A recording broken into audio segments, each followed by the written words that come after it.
Nouvelle étape pour la ligne Ouest-Est. Après le tronçon Cadame-Magnan, c'est désormais les terminaux de l'aéroport de Nice qui sont desservis par le tramway.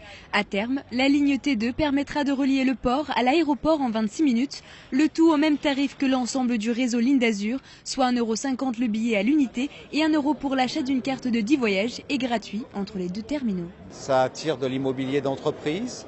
Ça attire de l'installation d'entreprises à la fois sur notre grand centre d'affaires, le Grand Arenas, mais aussi sur notre technopôle de Nice Méridia, et puis sur l'ensemble des autres communes de la métropole où nous voyons monter en gamme l'ensemble des offres, que ce soit dans le domaine de l'activité professionnelle, que ce soit dans le domaine du tourisme et du loisir, que ce soit dans le domaine des congrès.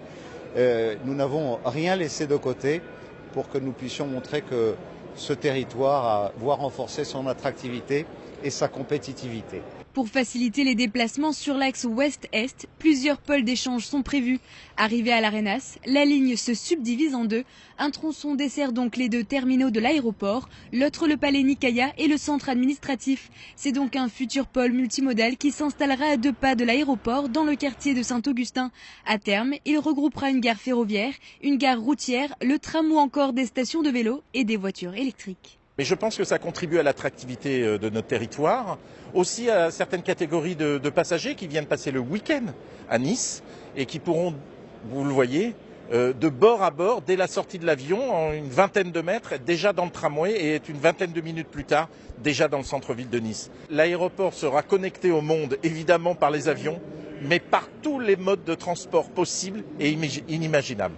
Longue de 11,3 km pour 20 stations dont 4 en souterrain, le tram T2 est pensé pour faciliter les déplacements sur l'axe ouest-est. Entre la station Magnan et les deux terminaux de l'aéroport, 11 stations dessinent le parcours. La nouvelle ligne de tramway permettra de transporter 105 000 voyageurs par jour. L'objectif, améliorer l'attractivité de la ville et offrir une meilleure mobilité à la 5e ville de France. Le tram est beau, il est manifestement fonctionnel en ce qui concerne le déplacement, puisqu'il dessert la totalité de la ville.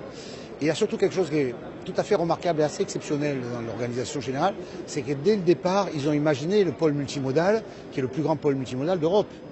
Vous avez l'aéroport qui est branché sur le tram, qui va être branché sur la ligne nouvelle, puisqu'on est en train de traiter ce problème, avec sur les bus, avec aussi tout ce qui est de nouvelle mobilité, électrique, etc.